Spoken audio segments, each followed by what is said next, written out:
मैं अपने आप को कमतर आंकने लग गई और स्कूल में बिल्कुल चुप-चुप रहती थी। जैसा कि हमारे जैसे स्मॉल टाउन के रहने वाले मैक्सिमम बच्चे होते हैं, पढ़ जाते हैं, लिख जाते हैं, अच्छे नंबर ले आते हैं, कुछ टॉप भी कर जाते हैं, ऑब्वियसली उनमें से कुछ टॉप भी करते हैं, पर एक जगह आके सुई अटक जाती है।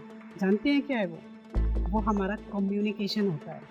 जब हम कम्युनिकेशन की बात करते हैं, तो हमारी सोसाइटी में कम्युनिकेशन किसको बोलते हैं? वो इंग्लिश होती है।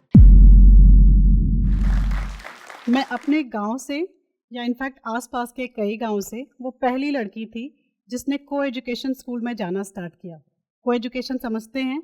हाँ, को-एजुकेशन मतलब वो स्कूल जहाँ पे लड़के और लड़कियाँ साथ में पढ़ाई करते हैं। और गाँव भी ऐसा था जहाँ पे चाचियाँ घर पे आती थीं और बोलती थीं कि लड़कियों को स्कूल भेजने से, वो भी को-एजुकेशन वाले स्कूल में भेजने से लड़कियाँ आवारा हो जाती हैं। पर उसी माहौल में एक मेरे फादर थे, he had been a person जिन्होंने हमेशा एक पर्सपेक्टिव के साथ काम किया कि उनको अपनी बेटी को सेल्फ डिपेंडेंट मतलब आत्मनिर्भर बनाना है। मैं उत्तर प्रदेश की रहने वाली हूँ। उत्तर प्रदेश में पूर्वांचल एक रीजन होता है, उस रीजन में जौनपुर नाम का एक ज़िला है और उसकी शाहगंज तहसील के एक छोटे से गाँव सराय मोहिउद्दीनपुर में मेरा जन्म हुआ, वहीं पली-बड़ी मैं। और जैसा कि मैंने शेयर किया आपके साथ में कि हमारी सोसाइटी ऐसी थी जो डेफ़िनेटली एक ऑर्थोडॉक्स सोसाइटी थी। गर्ल चाइल्ड को लेके बहुत सारे स्टीरियोटाइप्स थे, तो इर्रिस्पेक्टिव ऑफ द फैक्ट कि मेरे पेरेंट्स हमेशा इस बात के लिए डिटरमिन्ड थे कि उन्हें अपनी बेटी को एक अच्छी एजुकेशन देनी है, सेल्फ डिपेंडेंट बनाना है, सेल्फ रिलायंट बनाना है। उसके बाद भी उन्हें बहुत सारे ऐसे सर्कमस्टेंसेस का सामना करना पड़ा जिससे 2-4 होना उस समय के लिए आसान नहीं था। ख़ैर, मैं स्कूल जाने लगी। स्कूल जाना ही अपने आप में एक बहुत बड़ी स्टोरी थी बिकॉज़ इट वाज़ ऑलमोस्ट करीब 8 किलोमीटर दूर मेरा स्कूल पड़ता था और शुरुआत की जो स्कूलिंग थी उसमें साइकिल पे बैठ के यस किसी तरीके से किसी एक बंदे को रिसोर्स करके मेरे फादर ने पेरेंट्स ने भेजना शुरू किया and that was on cycle. तो वो अपनी एक जो जर्नी थी उसने कहीं न कहीं से मुझे एक ऐसा बच्चा बना दिया जो अपनी घर में, अपनी फैमिली मेंबर्स के साथ में, अपने रिलेटिव्स के, ननिहाल के बीच में तो बहुत बोलता था। पर बिकॉज़ मेरा घर गाँव में था और जो स्कूल था वो टाउन में था, तो गाँव और टाउनशिप वो दोनों के बीच की जो डिफ़रेंस था, उस डिफ़रेंस ने एक इन्फीरियॉरिटी भरनी शुरू कर दी। मतलब मैं अपने आप को कमतर आंकने लग गई और स्कूल में बिल्कुल चुप-चुप रहती थी। खैर स्कूलिंग चलती रही, हालाँकि स्कूल में नंबर्स आते थे, अच्छे नंबर्स आते थे चूँकि फ़ादर का लगातार फ़ॉलो-अप रहता था। इट वाज़ नॉट कि एक दिन गए स्कूल एडमिशन करा दिया और छोड़ दिया, कि वो लगातार फ़ॉलो-अप्स करते रहते थे कि उनकी बेटी कर कैसा रही है। चाहे वो मेरे फ्रेंड से नोट्स माँगना हो, चाहे मेरे होमवर्क्स कंप्लीट कराने हों, चाहे एग्ज़ाम्स में रात-रात भर जाग के मेरी तैयारियाँ करानी हों। अब इस पूरी जर्नी में मैं पढ़ तो गई और जैसा कि हमारे जैसे स्मॉल टाउन्स के रहने वाले मैक्सिमम बच्चे होते हैं, पढ़ जाते हैं, लिख जाते हैं, अच्छे नंबर ले आते हैं, कुछ टॉप भी कर जाते हैं, ऑब्वियसली उनमें से कुछ टॉप भी करते हैं, पर एक जगह आके सुई अटक जाती है। जानते हैं क्या है वो? वो हमारा कम्युनिकेशन होता है। जब हम कम्युनिकेशन की बात करते हैं, तो हमारी सोसाइटी में कम्युनिकेशन किसको बोलते हैं? वो इंग्लिश होती है।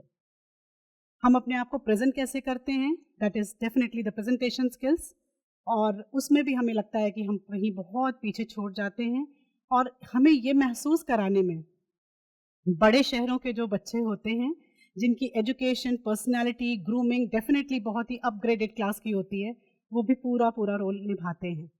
एट द सेम टाइम उसी उसी यात्रा में निकली मैं। ये बहुत बड़ा सौभाग्य था मेरे लिए कि दोनों मेरे पेरेंट्स वो बहुत पढ़े लिखे थे। My mother was like an MA and BEd. उस समय में वो उस पूरे एरिया की इलाके की महिला तो छोड़िए अकेली पर्सन थी, जिन्होंने एमए और बीएड किया था एंड मेरे पापा ने भी बीएससी एलएलबी किया था and he used to be a IAS aspirant. तो ऑब्वियसली फैमिली की ग्रूमिंग इस तरीके की थी और एजुकेशन जो थी उसने मिला-जुला के थोड़ा कॉन्फिडेंस भरना शुरू किया कि आगे भी पंख पसारे जा सकते हैं। इस तरीके से मेरी आगे की कॉलेज की लाइफ स्टार्ट हुई। कॉलेज की लाइफ में मैं धीरे-धीरे करके थोड़ा एक्सट्रोवर्ट होना शुरू हुई। जैसे घर में थी वैसे ही बाहर भी होना शुरू हुई। पर फिर भी अभी ये जो अंग्रेज़ी वाला गैप था, वो कहीं न कहीं आड़े आता था, लगातार था। ख़ैर उस समय कुछ ऐसे सीनियर्स से, कुछ ऐसे फ्रेंड्स से, कुछ ऐसे मेंटोर्स के साथ में मुलाकात हुई, जिनकी पर्सनैलिटी ने मुझे प्रभावित किया। ये अच्छी चीज़ थी कि मैं लर्नर रही। शायद पेरेंटिंग में का इसमें बहुत बड़ा रोल था और कुछ ऊपर वाले की ब्लेसिंग रही होगी। तो मैं लर्नर बनी रही।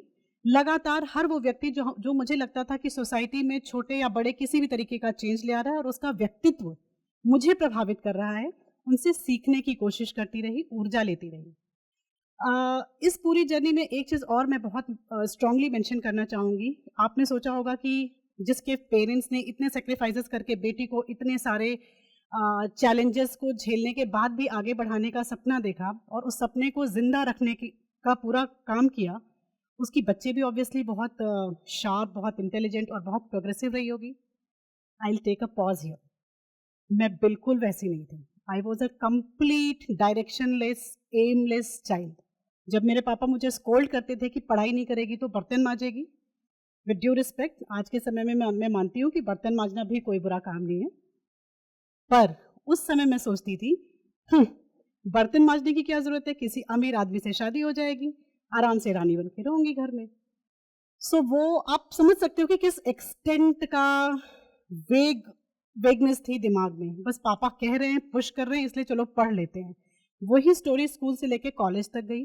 कॉलेज में जाने के बाद पता कुछ सिचुएशंस ऐसी रही जिन्होंने मुझे एक्सट्रोवर्ट बनाने के बाद थोड़ा लड़ाकू भी बना दिया। पर वो एमलेसनेस जारी रही एंड व्हाट हैपेंड वाज कि after I passed out the college, मेरे सारे फ्रेंड्स बहुत अच्छी जगहों पे सेटल हो गए, कुछ हायर एजुकेशन के लिए गए, कुछ ने बहुत अच्छी जॉब्स ज्वाइन कर ली।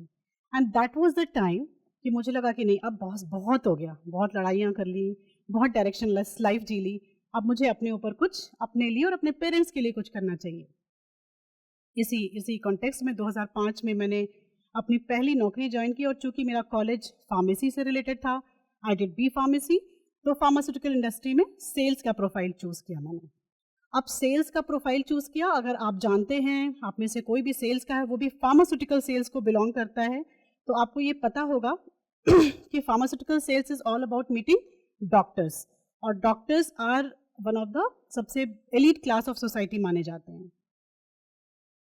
उस पूरी प्रक्रिया में एक बार फिर से मुझे ये महसूस होना शुरू हुआ या फिर महसूस कराया जाना शुरू हुआ कि मैडम आपकी अंग्रेज़ी अच्छी नहीं है। मैडम आपकी जो अंग्रेज़ी है ना, वो इस स्तर तक कभी-कभी खतरनाक हो जाती है कि हमें डर लगता है कि कहीं डॉक्टर चेंबर में हमें जूते ना पड़ने लग जाएँ। सो इतनी खतरनाक अंग्रेज़ी हिंदी मिक्स बोलती थी मैं। एंड जैसा मैंने एकदम शुरू में बताया था कि मैं ऐसी इंग्लिश पढ़ना जानती थी, पेरेंट्स अच्छे वेल क्वालिफाइड थे, ग्रामर का ठीक-ठाक नॉलेज था, अंडरस्टैंडिंग भी थी इंग्लिश की। मुझे ना उनकी ये बात और ये ट्रीटमेंट बॉसेस का अंदर से थोड़ा-सा खटक सा गया। और चूँकि मैं ऑलरेडी ऐसी जर्नी के साथ आई थी, जिसमें मुझे लगा था कि अब मुझे जो भी है वो सिर्फ़ पाना है, और पाने के लिए जो कुछ भी मुझे करना था, जिस भी कॉस्ट पे करना था, I was there to learn. मैंने उसको दिल पे लिया और दिल पे लेने के बाद एक काम किया कि जो मेरे बॉसेस डॉक्टर चेंबर में जिस भी तरीके का कम्युनिकेशन करते थे, वो कम्युनिकेशन मैंने इमिटेट करना स्टार्ट कर दिया। अब नेक्स्ट कॉल्स में मैं उनसे पूछती थी कि इफ़ यू अलाउ मी, मैं आपने जो बोला पिछले कॉल में, मैं यहाँ पे बोलूँगी। तो शुरू किया, थोड़ी-थोड़ी गलतियाँ होती थी शुरू में, पर धीरे-धीरे करके दे स्टार्टेड रियलाइज़िंग कि मैं सीखने की कोशिश कर रही हूँ। And that's where I had been extremely lucky, जहाँ मेरे बॉसेस ने मुझे फिर ये सजेस्ट करना शुरू किया, रिकमेंड करना स्टार्ट किया कि अगर तुमको सच में सीखने की चाहत है, so start with reading newspapers.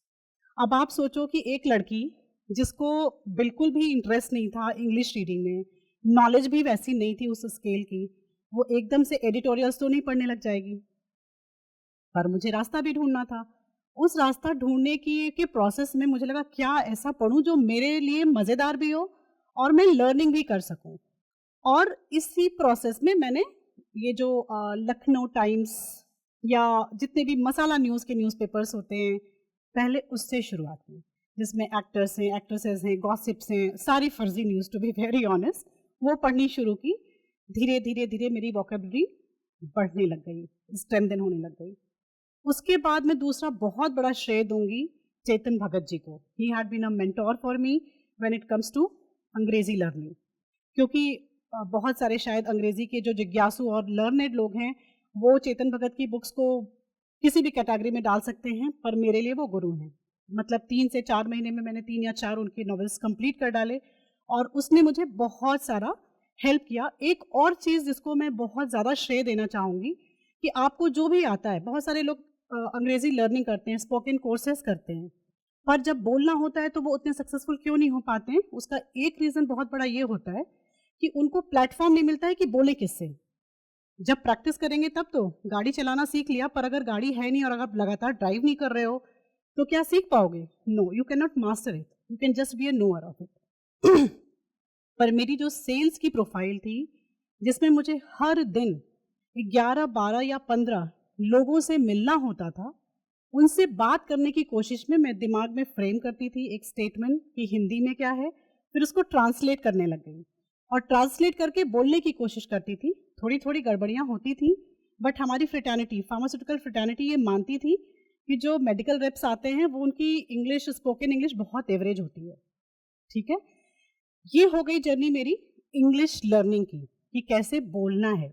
Now sales की जॉब के बाद फिर मैंने स्विच किया ट्रेनिंग में and I was very very fortunate कि मुझे ट्रेनिंग भी ऐसे ऑर्गेनाइजेशंस में करने को मिली, ऐसे बॉसेस के साथ करने को मिली, जिसमें मैंने बहुत सीखा। एज अ ट्रेनर हमारी ऑर्गेनाइजेशन में 1 साल में एक ट्रेनर जितना सीखता था, ओवरऑल पर्सनैलिटी ग्रूमिंग पे, ट्रेनिंग स्किल्स पे, डिलीवरी स्किल्स पे and also on communication skills, जिसका पार्ट अब मैं लिसनिंग को भी मानने लग गई थी। येस, माइंड इट, इसके पहले वाला जो हिस्सा था उसमें मैं कम्युनिकेशन को सिर्फ बोलना समझती थी, पर actually it's equally important to listen also. So मेरी जो फर्स्ट ट्रेनिंग ऑर्गेनाइजेशन थी उसने, और उसमें जो मेरे इमीडिएट बॉस थे, उन्होंने मुझे इतना सिखाया, वो टाइम रोलर कोस्टर जैसा था, पर वो आज मुझे पे कर रहा है when I look back. And आज मैं जब लोगों से मिलती हूँ और जिस तरीके से इंटरेक्ट करती हूँ और लोगों का जो रिस्पॉन्स होता है, उनको लगता है कि there is a 360 degree shift in my personality. Fine, so sales की जर्नी, बॉसेस का encouragement, newspapers, masala news, Chetan Bhagat, then shift to training and yes, then there was a break. Fine. And professionally I had to take a break because I became mother of my second child and मेरी जो नौकरी थी उसमें बहुत सारी travelling involve थी, ठीक है? तो मुझे लगा कि चलो ठीक है, मदरहुड सीखते हैं।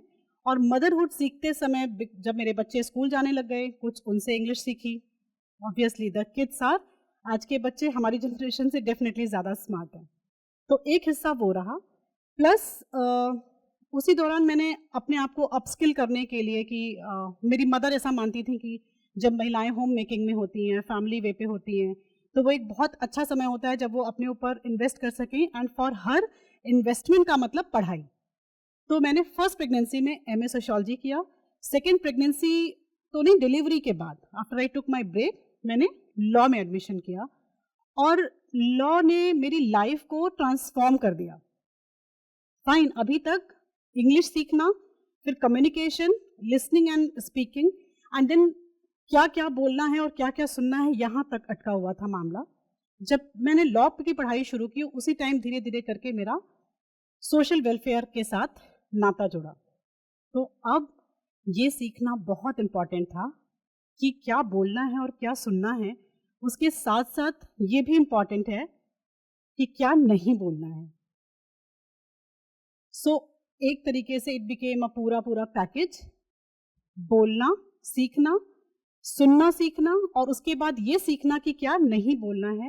एंड ट्रस्ट में इस पूरे पैकेज ने मुझे एज अ पर्सन इवॉल्व होने में बहुत हेल्प की, बिकॉज आज जिन सब्जेक्ट्स पे हम काम कर रहे हैं, सोशल वेलफेयर के जो भी मुद्दे हैं, चाहे वो महिला सुरक्षा है, चाहे वो पर्यावरण है, अगर हमें 10 लोगों की, 50 लोगों की, 100, 1000 लोगों की भीड़ को समझाना है कुछ, तो उसके लिए इस पैकेज से गुजरा हुआ होना मुझे लगता है कि ज़रूरी है। सो यस, जैसा मैंने शेयर किया कि ये पूरी जो जर्नी थी, एक छोटे गांव की लड़की जिसको ढंग से बाहर बोलना नहीं आता था और जो इन्फीरियरिटी से घिरी रहती थी, उसके बाद वो एक्सट्रोवर्ट बनी और लड़ाई झगड़े करने लग गई। उसके बाद धीरे धीरे उसने इंग्लिश स्पीकिंग पे काम किया, सीखा कि कैसे बोलना है। उसके बाद इस पे काम किया कि what is exactly communication, listening भी उसका एक बहुत ही बड़ा हिस्सा है, ये सीखा। और वो सीखने के बाद जब लॉ में एडमिशन लिया, तो ये समझ में आया कि ये भी ज़रूरी है कि क्या बोलना है, क्या सुनना है, उसके साथ में क्या नहीं बोलना है। तो ऑब्वियसली कुछ ना कुछ तो इंसिडेंसेस होंगे उसके, उससे भी रिलेटेड, ये जो एक्सट्रोवर्ट बनने वाली जर्नी थी ना, उसमें मैं थोड़ा बड़बोलेपन का शिकार हो गई थी। और कभी-कभी ये कहते हैं ना, ज़बान से निकली हुई बात और म्यान से निकली हुई तलवार, वो वापस नहीं आ पाते हैं, वो कुछ न कुछ तो विनाश करके ही आते हैं। तो उसका शिकार होने लगी थी मैं, और बहुत बार जो बोलती थी, मुझे पता है कि मेरा इंटेंशन क्या है, पर अगला उसको परसीव कैसे करता है, अल्टीमेटली यही मैटर करता है। और बहुत बार ऐसा हुआ कि मैं मिस इंटरप्रेट की जाने लग गई थी, विच आई स्टार्टेड रियलाइजिंग। और जब मैंने लॉ की पढ़ाई की और सोशल जर्नी मेरी स्टार्ट हुई, उस समय धीरे धीरे धीरे करके ये भी सीखा कि क्या क्या नहीं बोलना है। तो दोस्तों, आपको ये जान के मुझे लगता है खुशी होगी कि कैसे एक छोटे गांव की लड़की with help and continuous support of her parents, कुछ फ्रेंड्स और a set of seniors mentors, आज एक कॉन्फिडेंट लेडी है। और साथ में अपने साथ की बहुत सारी महिलाओं को, जिनको लगता है कि कम्युनिकेशन शायद उनका फ्लॉ है, वो अच्छे से बोल नहीं सकती, कम्युनिकेट नहीं कर सकती, उनको भी एम्पावर करने की पूरी पूरी कोशिश में जी जान से लगी हुई है। Thank you so much. Josh Talks English speaking app daily 40,000 लोगों की इंग्लिश लर्निंग टेक्निक को चेंज कर रहा है। यहाँ लोग बिना डर और एम्बैरेसमेंट के आपस में इंग्लिश में बात कर प्रैक्टिस कर रहे हैं। तो आपको कौन रोक रहा है इस जजमेंट फ्री माहौल का हिस्सा बनने से? आज ही जुड़े।